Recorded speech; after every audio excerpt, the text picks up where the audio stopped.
You're listening to Backbench Drivers. I'm your host, John Lawson. And joining me this week for the first time, I have a very exciting guest who will be here to discuss with us some unconventional topics. His name is UBERSOY, or at least that's what he goes by online. And he is the pioneer in the field of modern right-wing progressivism. And he's joining us here today to discuss that topic, among many others. I'm sure we'll also cover a little bit on the Russia-Ukraine situation, which has come into the news recently thanks to President Trump's calling Zelensky a dictator. But without further ado, welcome to the podcast, UBERSOY. It's a pleasure to have you. Yeah, thanks for having me. Yeah, so the reason why I thought I should reach out to you is because I won't say rivals, but my good friends over at the Endeavour News podcast had you on hmm recently, and I thought that can't be the only Antipodean podcast that you appear on, so I decided to invite you on. hmm And at first, it may seem like there isn't a lot of overlap in terms of the topics we cover. You are very ideologically focused. I have a somewhat, I'd say maybe some would say myopic, I would say focused view on Australian politics, especially Australian nationalist politics. And at first, it might seem like there's not a massive overlap, but if you dig back in Australian history, you'll find there is actually a strong strain of right-wing progressivism in Australia, which is a hmm topic that you have specialised in Yes. recent times. So I'll ask you to please elaborate on right-wing progressivism, what it is, and why you think it is the solution to a lot of the problems that we face at the moment.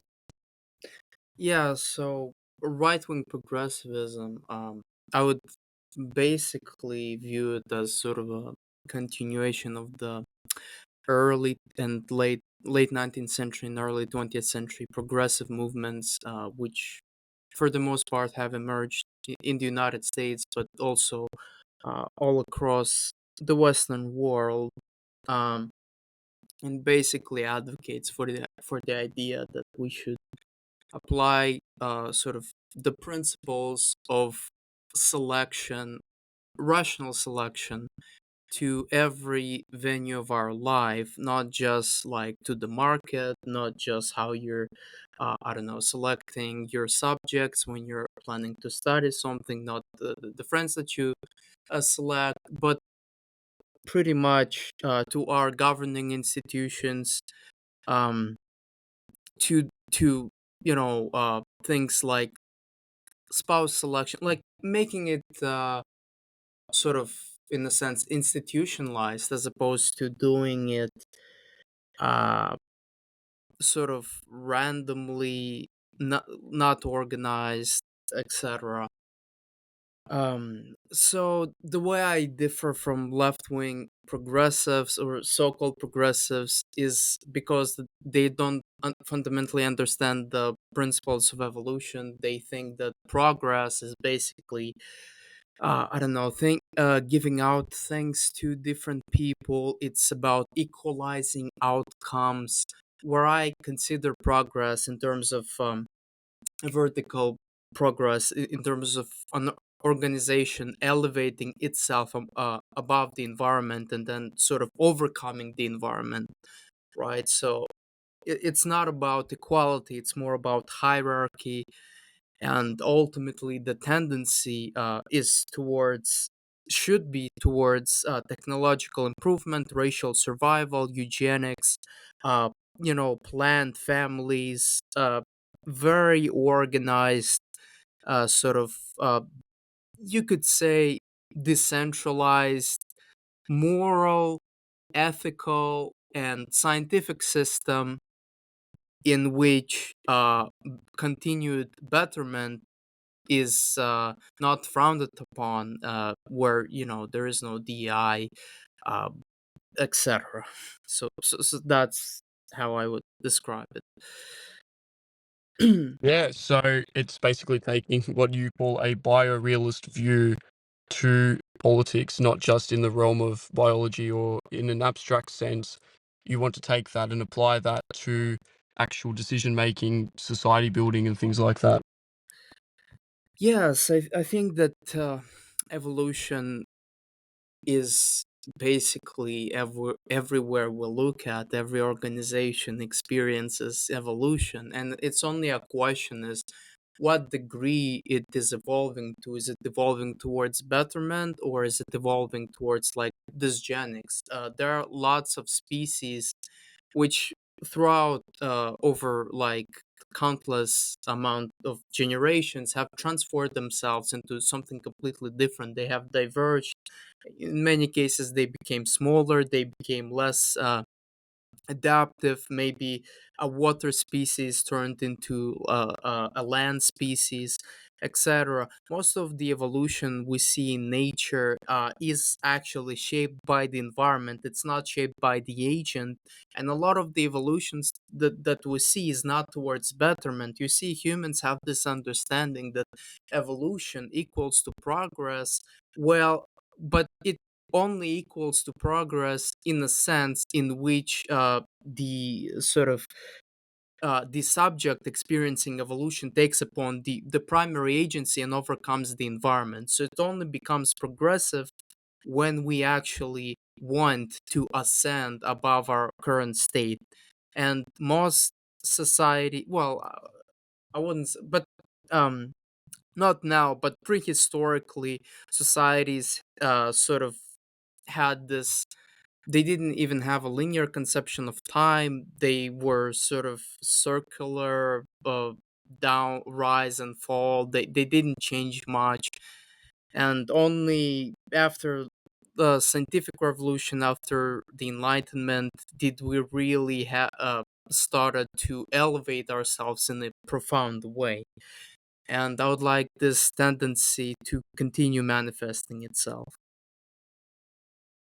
Do you think that it is always moral, or perhaps this is sort of jumping straight away to a Hmm. non-scientific question, but do you think it is always desirable to pursue this kind of progressivism for the sake of it? Do you think that there has to be a higher uh, principle that guides or motivates it? Um, well, I'm not sure because I think progress is an all-encompassing sort of thing. It also applies to morality, and for example, the moral traits which are beneficial to the group and to the individual, if their prevalence increases, their quality increases as well. That's progress in and of itself. So if you're, for example, if you're a pious Christian and you want to pursue a pious way of life, you would obviously want to um, extend this sort of moral system to other people and also improve the way that you're approaching this. And so this thing in and of itself would be regarded as progressive. Unless of course, it either is not being distributed across the population, or whatever is distributed makes the society worse. So I think it's not like a goal in and of itself. It's more like a process that relates to every possible sort of objective criteria of every category that can experience evolution, right? And so, whatever you are passionate about, you want it to become better. And if it becomes better, it would then be called progressive over, over time. That's understandable. So it's a process more so than a destination. What would you say are the main factors that are hindering the achievement of implementing right-wing progressivist ideas into society today? Are they mainly ideological? Are they biological? Are they It factors of the economy? What are the main factors, would you say, that are holding us Yeah, back? they're ideological. The idea that all humans are equal, number one, and also the idea that like we shouldn't apply principles we observe in biology to like human nature because it's somehow different. The lack of awareness of biorealism, So yeah, it's ideological. I mean, sure, there's also a biological component. For example, certain population are inherently more predisposed to this ideology and to progress in and of itself than others. That's true. But I mean, you could go to sub-Saharan Africa and you can integrate this policy, at least on the governmental level, and if enough people are going to be involved in this, construction, then eventually you will see results everywhere. And it's not like it's going to work less on some people than others. It's more of a question of whether people are going to be interested about this stuff.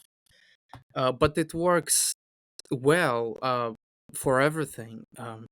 No matter what it is, whether it's something biological or technological, the process is always the same, and this is what I like. Interesting. Okay, so do you see any real world application of these principles at the moment? Is there a particular party, even if not in the Western world right now, but in the broader uh, in the broader world, is there any party that represents the kind of process that you'd like to see implemented, right wing progressivism? Yeah, well, I think the dog is pretty interesting when it comes to approaching government bureaucracy, cutting waste, getting rid of the dead weight, and focusing on things which are productive.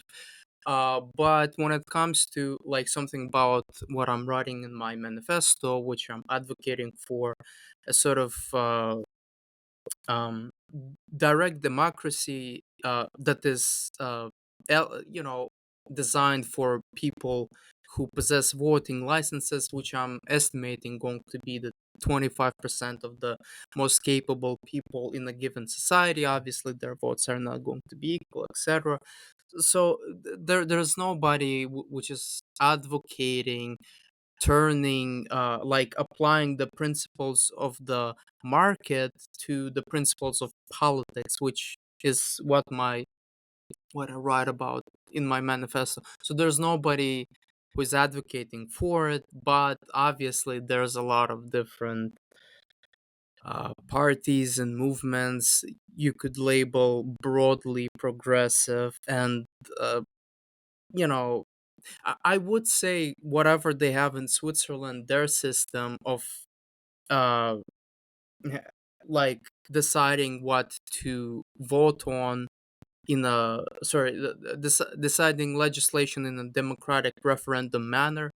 I would say this sort of approaches a little bit what I'm advocating for, but I'm so far behind. It is so far behind because they're doing essentially a universal suffrage, so they're assuming that um, every person one vote, but there is no every person sort of one every one economic activity on the market. On the market, there is an equal economic activity, and pretty much everywhere else there has to be a principle of inequality in input and output. And so Switzerland doesn't understand that, and they go by universal suffrage, unfortunately. So yeah, I mean, there's nothing right now that would satisfy me, uh, unfortunately.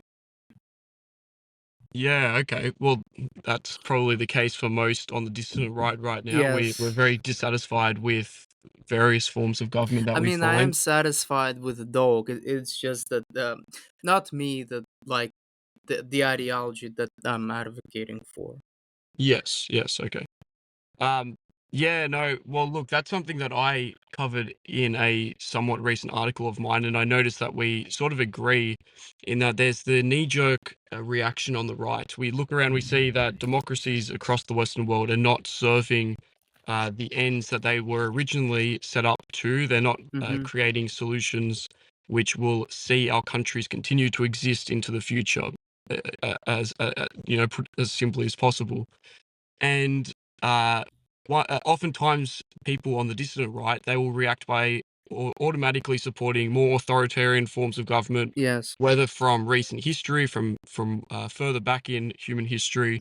or they'll support authoritarian regimes today, for example, in Russia. And Yes. I must admit, that was a reaction of mine. I think that hopefully I can be forgiven for it because of the state of Western liberal democracy at the moment. However, upon doing more reading and doing a little bit more contemplation, I came to the conclusion that what we had at the beginning of the 20th century in Australia was actually very, very close to a sort of ideal society in a way, in that almost everyone's needs were met. We had the social order was correctly arrayed. You had a immigration policy which reflected genetic reality, Hmm. and various other things. It was a very Christian nation. It was traditional, and all of this existed without having a authoritarian regime. And frankly, it achieved better results than almost all other authoritarian regimes. And they did this by having a parliamentary democracy that, in various ways, limited the number of people that could vote to constituencies which were capable of actually helping to contribute to the future of the country. Meaning that, like many other liberal democracies at the beginning, women were excluded from voting at one point. You also had, in some ways, it was called gerrymandering in various contexts, but various constituencies, for example, in rural Australia, were given heavier weight at different times to those within the urban centres. And it's sort of gone full circle, and nowadays the urban centres have disproportionately more power than the rural areas within Australia. However, Hmm. at the time when those within the regions within rural Australia had greater contribution to the future of government, they were able to make a more conservative society, if not necessarily a radical right wing society. It was certainly more conservative, more, Hmm. and I think you understand the distinction in that it sort of had it was more of an ethos rather than an exact ideology that led towards traditional values being conserved, an immigration policy that, although wasn't 100% perfect, was orders of magnitude better than it is today.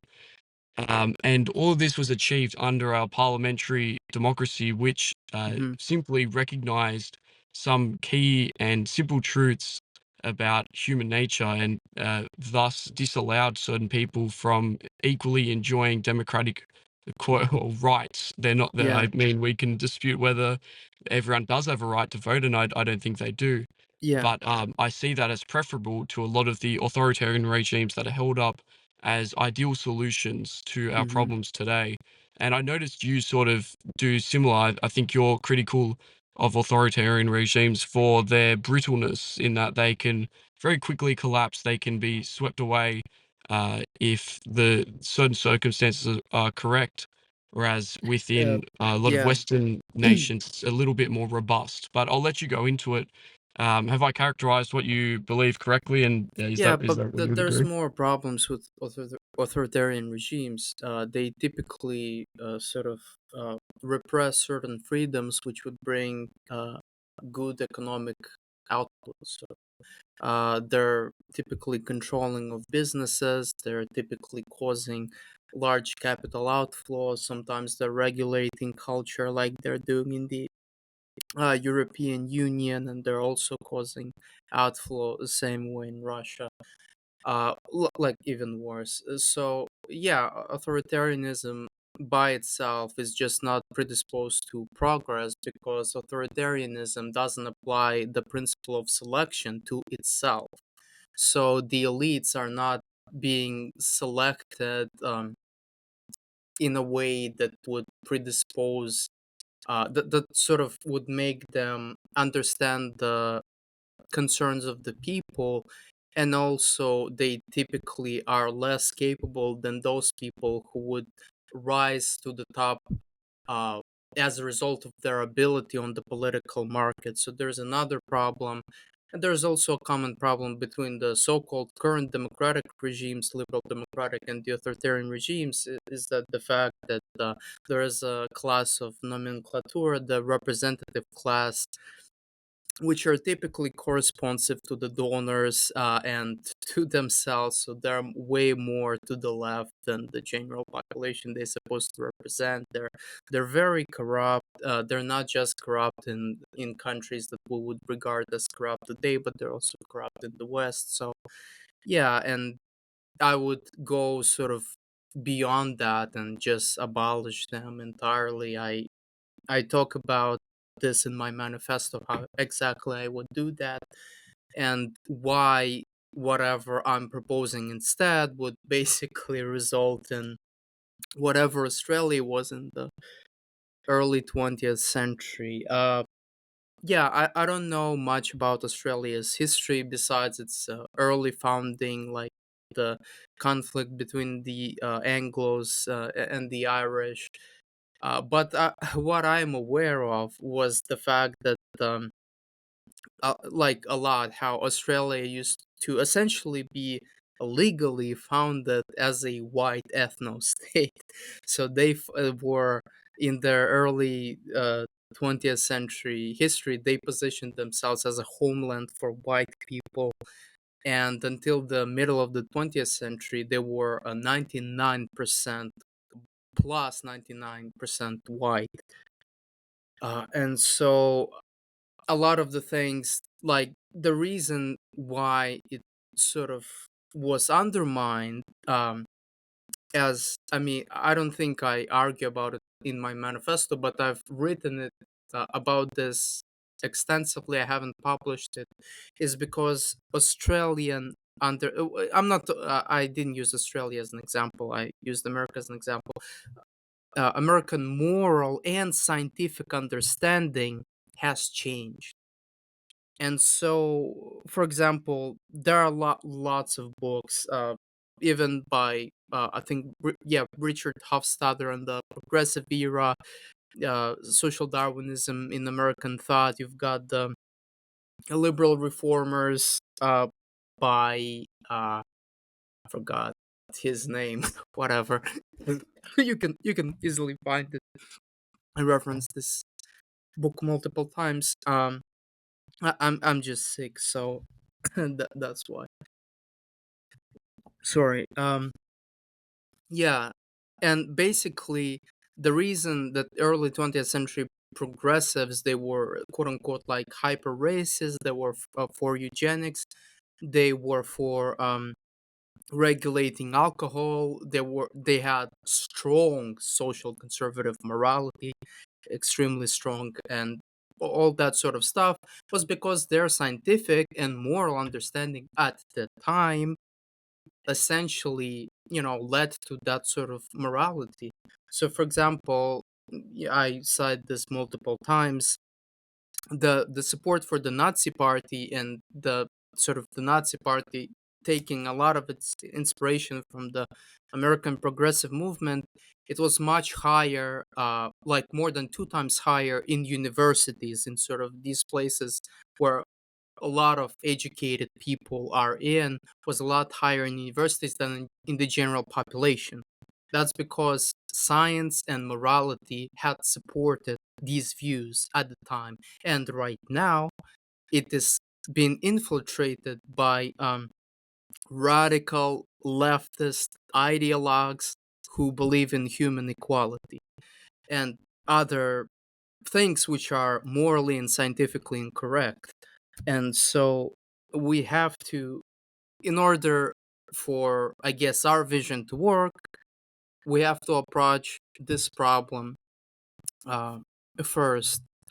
And the more sort of pressures an ideology has, so for example, an ideology can get its support from social media, it can get its support from academia, the political system. The bigger pressures for people to conform to a specific ideology, the more sources of that pressure there are, the more true the ideology appears. And we sort of live this in this liberal leftist synthesis, and I used to live in it as well. I used to think that it's true because it's being reinforced by everywhere possible, and so we need to take it back, and whatever system we have, it won't even matter. Even if you disagree with my like liberal system, you don't have to support it to understand this fundamental truth. What we talk about in terms of biorealism and those sorts of topics, race realism, IQ realism, all of that, it is obliquely observable via scientific measurement, and yet you have the left, which have become the supposed champions of scientific endeavor in the realms of, for example, climate science, and they've especially championed the COVID issue. That's not to necessarily say either of those they were entirely wrong or even wrong at all in the case of the green technology, climate science, which they generally seem to be more accurate on. Hmm. Um, but it does mean to say that they should extend the scientific support that the belief in science that they hold in those cases all the way along, and be consistent, and also apply it to uh, biological factors, which again are observable via scientific means, and that's really uncontroversial as long as you strip away ideology. Yeah, yeah, and people just choose when they decide to apply science and when they decide to not apply science. That's a big problem. Yes, certainly.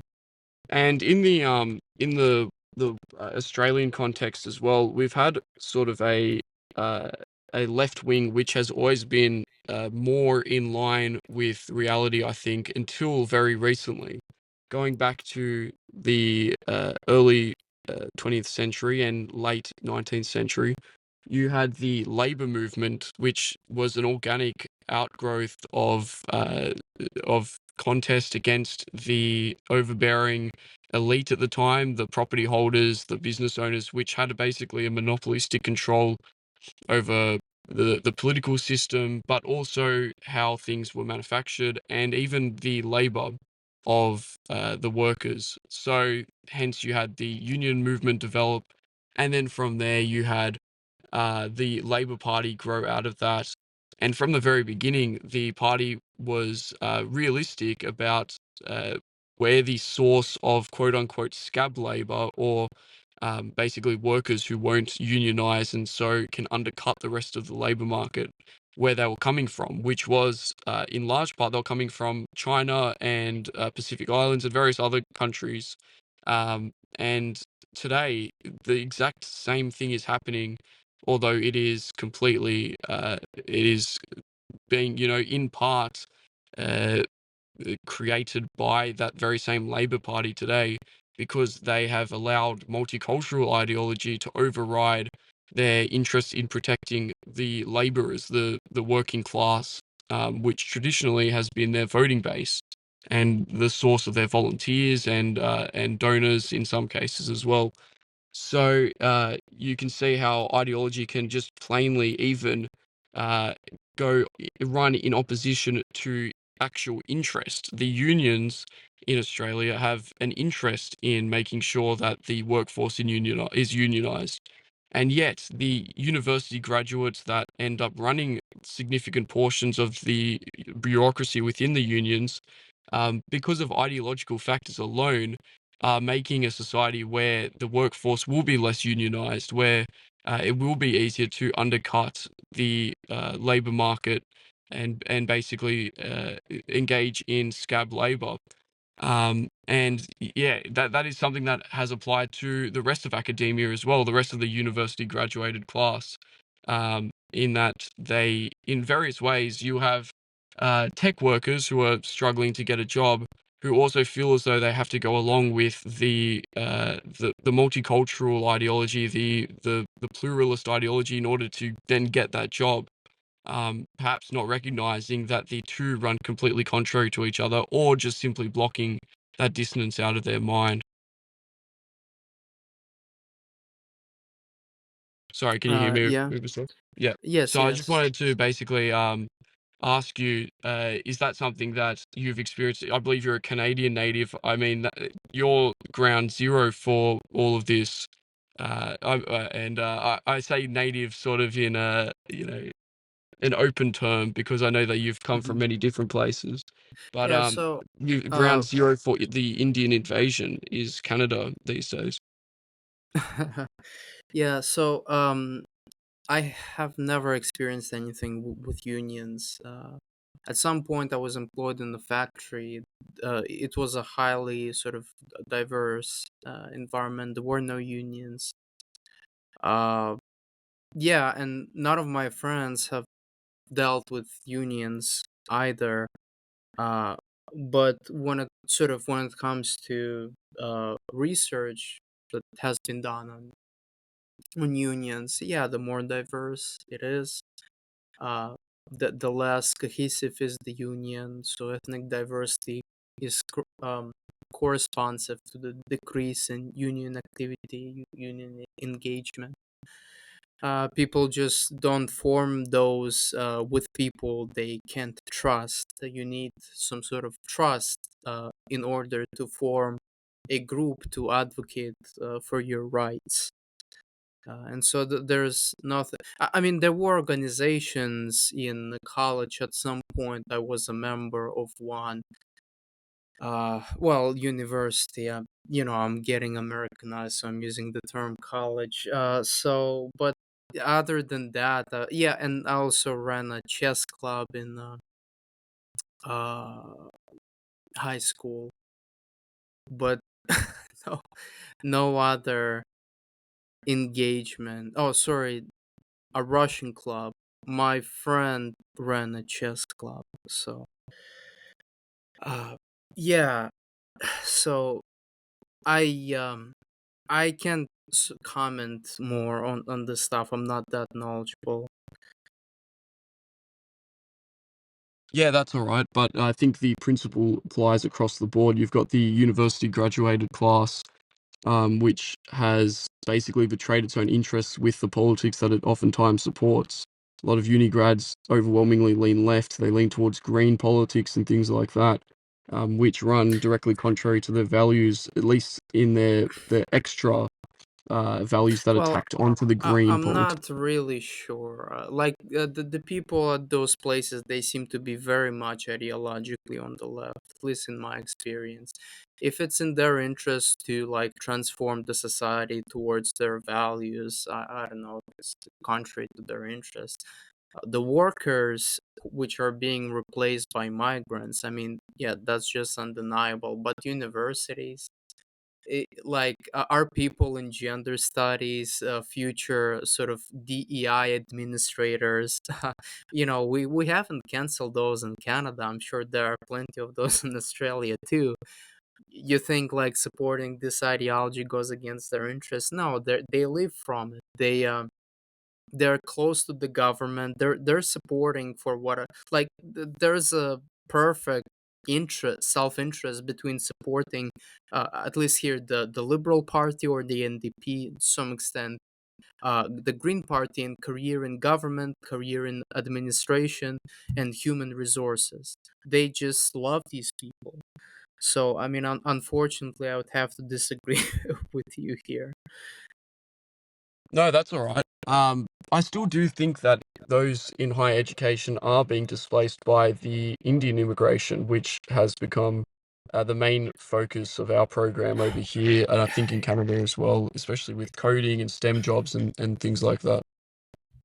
Yeah, but look, I mean, they don't care. Also, universities are sort of a business in and of itself. So I don't know what the percentage is, but I think it's around 30% of all students, if not more, that have studied in my university. They're international students, so they are not citizens, or they don't have a permanent residence. They just came here from, like, I don't know, Malaysia, to get a degree and then come back. So you also have to account for these people. And when you look at the university system more broadly, I think this is what they're trying to get, that they want to have customers to which they'll provide degrees, and everything else is pretty much whatever they're being taught. It's not like a community thing anymore. It's business. Yeah, and business in the most malicious possible way. The unis are putting extreme pressure on the government to keep the borders open. And Oh, so the unions are putting pressures sorry, to keep. no, the unis that would be, not the Oh, union. yeah, So yeah, yeah, to draw the yeah. I mean, distinction there. yeah, that makes sense. But the previous one, yeah.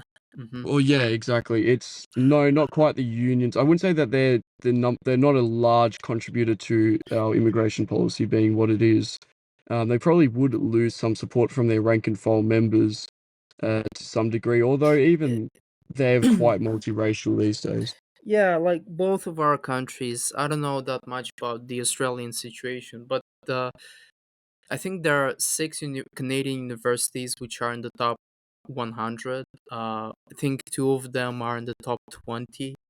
And so they obviously are fishing for people from all across the world to come over and, pay. And yeah, they're making a large money from it. For example, I had to pay only like $10,000 for, I think, a year. And international students had to pay $30,000. So, I mean, that's really good money. You want to incentivize it. Even like sort of purely out of a utilitarian senses, you sort of understand the need. It stimulates the economy. I don't really have much of an opinion about it. Like I don't necessarily mind if like rich Asians come over, get a degree here, and then come back to their countries. The problem is that they're replacing the native population. That they're staying here and they're changing the cultural landscape and genetic landscape of the West. That's the problem. But doing commercial activity, um, I think that's a little bit different. Same with tourism, I think. Well, yes, I agree. If it was in such small numbers and only temporary, Yeah, then it really wouldn't be an issue at all. But if like for that example, in Israel. such numbers, Israel is a Jewish ethno state, right? But you can learn there without having a Jewish ancestry. You'll have to leave afterwards, but you can learn there and get a degree. yes, yeah, but it's gotten to such a ridiculous point where some of our major cities, the CBD area is predominantly or even up to 50% in some cases international students. And Yeah, I suppose that is yeah. as a result of, that you can perhaps get cheaper, smaller accommodation there. Still, nonetheless, you can't Hmm. have the capital of your state, fully, completely alien to the native population. The effect that has is, it is not positive, that's for sure. Yeah, probably for the housing prices affordability. I mean, I could definitely sense that. Myself, I don't have a like big preference on this particular point either way. Uh, but yeah, there are caveats always. Yeah. To go back to what we were mentioning a little bit earlier with the green politics Hmm. specifically, I know that you take a bit of a contrary view on that to the rest of the dissident right in that you do believe in climate change. You do think that renewable technology is beneficial. Sorry, renewable Yeah, energy uh, generation is beneficial. Would you like to elaborate on that a little bit? yeah. I mean, so these are my beliefs, but at the same time, there's also like Green New Deal imposing taxes on certain like types of cars. I prefer this transition to be voluntary. Uh, Even this over regulation of the carbon footprint. If you look at Western countries right now, they're most of the pollution comes from developing countries, especially countries like India and China. It's overblown. Um, I think, but yeah, I mean, there is climate change, and it's happening because of CO2. The oceans are becoming more acidic. It's pretty much observable too, but I just don't think that we should support authoritarian means to change that. And furthermore, most of the countries that are going to be impacted by climate change, uh, you know, are like South America, South Asia, Africa. It's they have to worry about it first instead of industrializing, right? They should like better be building renewable stuff as opposed to a coal factory, or instead of a gas car, maybe they should invent a Tesla of their own and ride it, right? So that's what I think. Yeah, and green politics today has become a bit of a dirty word because, like you said, it's associated with the high taxes rather than the innovation of Musk. Yes, yes, And yes. I mean, as well as all the other things that are tacked onto it, Yeah, all of the look, like social policies that go whenever with it. people hear Greta Thunberg or AOC, I completely understand them like not believing in climate change, because these people are very annoying, and it's a shame that they're the face of this thing. And look, you said green politics. I don't even consider myself part of the green politics. It's just, yeah, it appears to be an observable reality, and transition to renewable energy appears to be the best way forward. I'm glad that the electric cars are replacing the gas cars. I'm glad that other technology and industry like this is being developed. uh, but at the same time, I sort of recognize that there is this annoying aspect to this transition, and in no way am I a part of it. So, yeah, to Well, I just wanted to bring up reiterate. as a counterpoint to the Hmm. modern conception, like you said, with the Greta Thunberg and generally just the annoying sort of activists that you see promoting these causes, is just as recently as the 2010s, you had the leader of the Greens Party in Australia supporting anti-immigration causes because it Hmm. creates extra strain on the land. I mean, we've got a Hmm. limited carrying capacity Yeah. Yeah. dictated by space, you've got water, and various other things, food growing capacity. And by increasing the population, you are necessarily going to increase the carbon output. Yes. And Yes. also just the strain put on the natural environment in other ways. You're going to have to cut down more trees. You're going to generally just have to demolish more green land in order to house more people. I mean, Bob Brown was the leader back then. That's the one that I'm Hmm. speaking about. He wasn't by any means a right winger. I mean, Hmm. he was a gay guy for what it's worth, Hmm. and yet because they were trying to govern in accordance with that, with green politics as their starting principle, they arrived at basically an agreement with what would be the nationalist position on immigration, and that sort of a convergence still exists today with organisations such as Sustainable Population Australia, who are still active, although I think they have an older following, and I suppose that is sort of a microcosm of some portions of right wing progressivism being practiced, although for the wrong motivations, I suppose. Yeah, it's like agreeing with liberals for the wrong reasons. Well, I'm not even. Yeah, I guess sure if you want to consider it progressivism. I would consider the technology thing progressive, but at the end of the day, I think humans should control nature, as opposed to like I don't know, treat it uh speak of it in terms of uh saving poor animals or whatever. Um, look, yeah, I think it's an interesting argument against immigration. You could definitely use the argument that a footprint from somebody from a third world would increase if they migrate to the first world. That's interesting, but I think anti-immigration will not be the primary uh, sort of vehicle of the Green Party.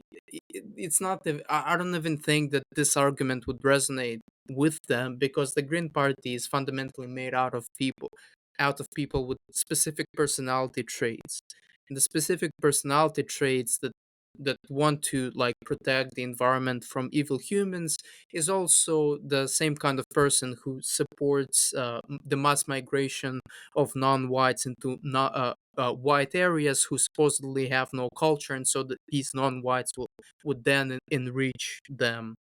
So they're just, yeah, I don't know. I wouldn't bet on the Green Party, but we could definitely use some of their agenda and integrate it uh, like into parties which are in line with us. But I would never advocate with aligning with Green parties myself. Yeah, no, absolutely. This will be the final question for this topic, and we'll quickly move on to Hmm. Ukraine, Russia just Sure. before we finish up. Hmm. But I just wanted to ask you, where do you see the sort of support base for your ideology coming from? Is it just by virtue of what is outlined within it, you're definitely limited to a very small subsect of the population. Yeah. Where do you see that being drawn from? And do you think that it is significant enough, a portion of the population, to actually assert these ideas in the real world? So most of the people which were drawn to ideas similar to what I'm espousing right now, they would typically be people from the middle class and sort of classes which are in the process of ascendancy, and university educated ones, so people who have a degree, etc. Right now it's very difficult to imagine. However, you can imagine people who are in the process of like improving their class mobility, adopting my ideology, because improving one's sort of class mobility sort of also lines up with this conception of progress, what they're doing to themselves. They're experiencing individual progress in relation to like their status. And I could see why this ideology would appeal to them. um i I actually don't know. I would say that the people right now who would be more aligned to it are like communities like e-accelerationism, the quote unquote tech bro right, sort of these biorealists, activists. But we're talking about the internet here, so that's also a small constraint. Yeah, these people. I published one article for the AF Post, that's Groiper website and Twitter account, over 150,000 followers, and the weren't much reviews. It got like 10,000 views, but the reviews were all positive, so that's pretty encouraging. And the article that I wrote, I think it's titled um, "Why the Left is Not Progressive," or what something along those lines. I don't remember the exact phrasing, but it's encouraging because these people, they're usually are very socially conservative, they're typically authoritarian, and they're highly religious, but they received it pretty well, which is certainly encouraging. Yeah, that's what you'd expect, I think. Just because your ideas, sort of as sorry, right-wing progressivism as an ideology requires the acceptance of ideas which are only really propagated on the dissident right at the moment. Um, So Yeah, I yeah. Mm-hmm. so I'll move on to the final topic, and we won't spend too much time on it because we're approaching Sure. time. Yeah. But the Russia-Ukraine conflict, I know that was Mm-hmm. something that you, at one point towards the start, were quite heavily invested in.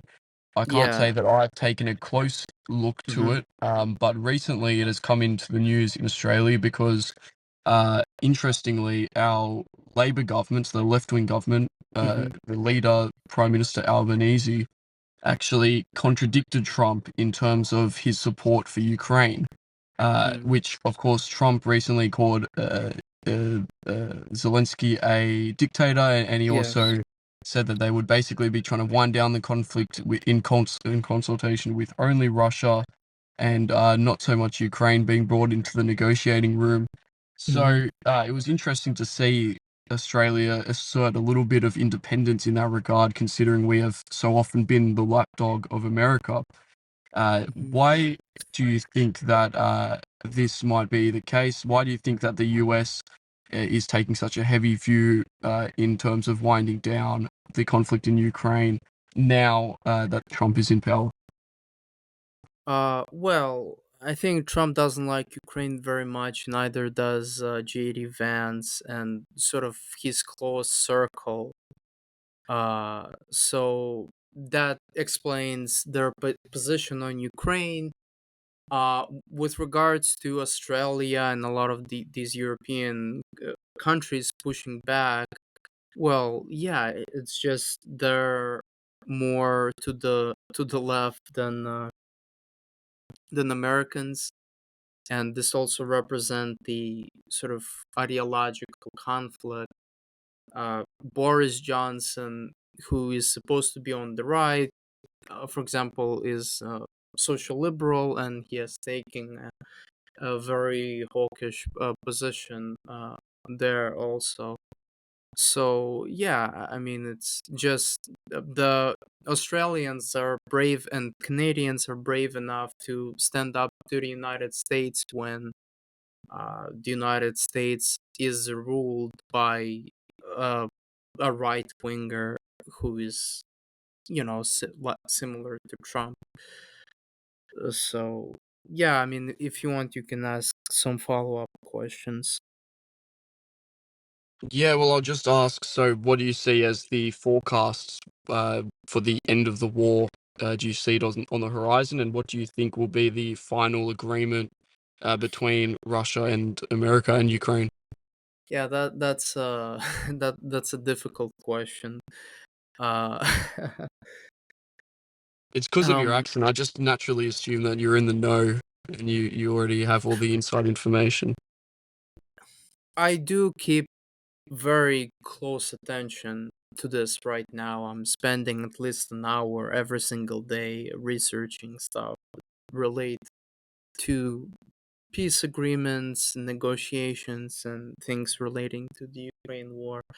But it sort of a lot of the diplomacy which has recently taken place, it has a very chaotic character. Recently, Trump's press secretary said that they're expecting to see the final peace agreement between Russia and Ukraine next week. But she actually misspoke and she meant this deal between the United States and Ukraine, in which Ukraine would voluntarily give off its natural resources to the United States to pay back for the, I guess, the support that they were receiving.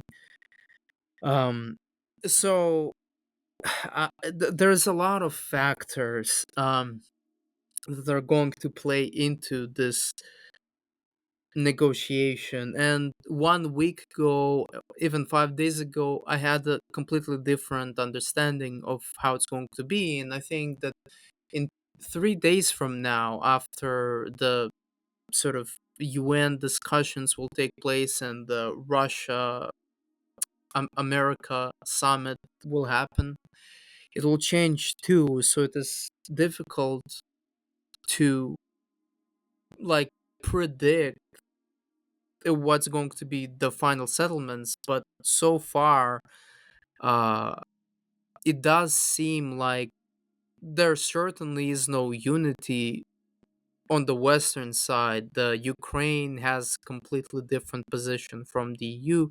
The EU has completely different position from the United States, and Russia also has a completely different position. And the West can't form a united front. Uh, an interesting scenario will be the EU aligning closer with Ukraine and the United States aligning closer with Russia, which is something I would not even expect 2 weeks ago, but now it seems to be increasingly likely. It appears to me that Trump is out to punish Ukraine um, because of the aid that they were receiving, and also his personal dealings with Zelensky that he had experienced. And like Zelensky, uh, I mean, whether he, I don't know if it was conscious or not, but Zelensky did a lot of damage to Trump multiple times, and I think that that's a way of him of paying it back. But yeah, I guess I don't know how to answer this question. It's difficult to say what would be the sort of the final agreement. What we know for sure is that yes, the front lines are most likely going to be frozen. At least all of the American sanctions will be gone, and Ukraine will most certainly not join NATO. But everything else, what to do with frozen Russian money, what sort of guarantees will Ukraine have? It's open for debates, and we don't know how exactly it will turn out. Well, we can hope for the best, I suppose, and we'll be watching UBERSOY to keep updated on as things progress. But that's pretty much it. Thank you for joining me today, UBERSOY. It was a fascinating Thanks for having me. discussion. I enjoy watching your content, so I will be continuing to monitor the situation in the months and weeks to come. But would you like to let everyone else know where they can find your content? So I blog in four different places: YouTube, Substack, Telegram, and Twitter, and everywhere. It's I'm blogging under the same name, Ubersoy, UBERSOY. Okay, awesome. And you can find all of my content over on thenationalobserver.co and on YouTube, Spotify, Apple Podcasts, and also X. You can follow me at John Lawson _TNO. But that brings us to the end of the episode. Thank you for joining me, Ubersoy, and have a great rest of your Thanks. week.